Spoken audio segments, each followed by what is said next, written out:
প্রথম হচ্ছে কত গুণ উন্নয়নের জোয়ারে বাংলার অর্থনীতি বেড়েছে তার একটা খতিয়ান আপনাদের সামনে রাখা হয়েছে। 5 গুণ, 6 গুণ, 7 গুণ। আপনারা একটু বাইরেটা দেখে নেবেন। সামাজিক পরিকাঠামো কি ভয়ঙ্কর ভাবে বেড়েছে, কৃষি কিভাবে বেড়েছে, যেখানে কর্মসংস্থান হয়, স্মল এন্ড মিডিয়াম এন্টারপ্রাইজ, যার এমপ্লয়মেন্ট ইলাস্টিসিটি সবচেয়ে বেশি, যার সবচেয়ে লেবার ইন্টেন্সিভ, ভারতবর্ষের নাম্বার 1 ঋণ পেয়েছে তারা। কর্মসংস্থান সেখান থেকে জেগেছে। এছাড়াও আপনারা এক একটা পয়েন্ট যদি ধরেন, দেখবেন বৃহৎ এবং মাঝারি ব্যবসার জন্য বেঙ্গল গ্লোবাল বিজনেস সামিট হয়েছে। সারা ভারতবর্ষের নাম করা ইন্ডাস্ট্রিয়ালিস্ট উপস্থিত ছিলেন। 31টা দেশের থেকে বিজনেসের লোকেরা এসেছিলেন। সেহেতু ক্ষুদ্র, মাঝারি, বৃহৎ শিল্পের যে প্রগতি হয়েছে, তার সঙ্গে সবচেয়ে বড় কথা যে আজকে প্ল্যান এক্সপেন্ডিচার, পরিকল্পনার খাতে যে বরাদ্দ, সেটা ছাপিয়ে চলে গেছে, যা ভারতবর্ষে কোনোদিন হয়নি বলে আমার ধারণা। 49,000 কোটি টাকার মতন যেখানে অ্যালোকেশন ছিল, সেটা 53,000 আসল খরচ হয়েছে। 53,000। এবং তার আপনারা বইটা দেখে নেবেন। তারপরে সবচেয়ে বড় কথা হচ্ছে যে মূলধনী খাতে সেখানে যে গ্রোথ হয়েছে, ক্যাপিটাল এক্সপেন্ডিচার।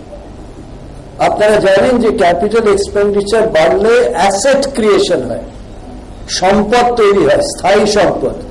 সেখান থেকে কেনজিয়ান মাল্টিপ্লায়ার হয়। তার মানে আপনি যদি 100 টাকা খরচ করেন ক্যাপিটাল এক্সপেন্ডিচারে, সেইটা জিডিপি বেড়ে যাবে 400 টাকা, 4 টাইমস। তার জন্য আজকে যে আমরা জিডিপির ফিগার দিয়েছি এখানে, আগে হয়তো আপনারা কোনোদিন পাননি, 4 লাখের কিছু বেশি ছিল, 4 লাখ কোটির কিছু বেশি ছিল আমরা যখন সরকারে এসেছিলাম। আজকে 9 লাখ ছাপিয়ে এগিয়ে গেছে ইন কারেন্ট প্রাইসেস।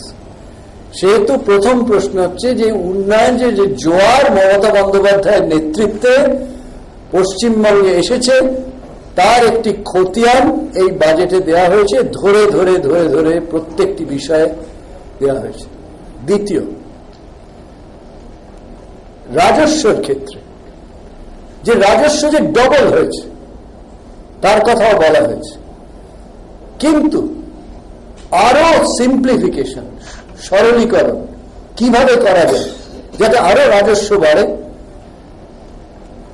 রাজস্বের ক্ষেত্রে যে রাজস্ব যে ডবল হয়েছে তার কথাও বলা হয়েছে, কিন্তু আরো সিম্পলিফিকেশন, সরলীকরণ কিভাবে করা যায় যাতে আরো রাজস্ব বাড়ে এবং অ্যাডমিনিস্ট্রেটিভ কস্ট কমে যায়, তার ব্যবস্থা দ্বিতীয় অধ্যায়, দ্বিতীয় পার্টে আপনারা সেটা পেয়েছেন। আপনারা একটু দেখে নেবেন।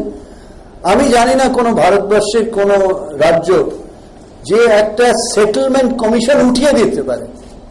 সাধারণত সরকারি যে কমিশন করা হয় সেগুলো ওঠানো হয় না। এক্ষেত্রে আমরা যেহেতু ফাস্ট ট্র্যাক কোর্টে 8,000 কেসে সেটেল হয়ে গেছে, আমরা সেটেলমেন্ট কমিশনটা তুলে দিই।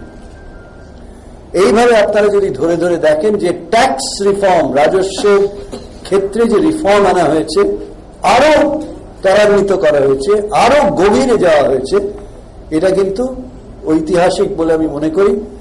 আপনারা হয়তো ব্যবসাদার, ছোট মাঝারি ব্যবসাদারদের সঙ্গে, বড়দের সঙ্গে কথা বলবেন, বুঝতে পারবেন আজকের এই বাজেটের ইম্প্যাক্টটা কি সরলীকরণের।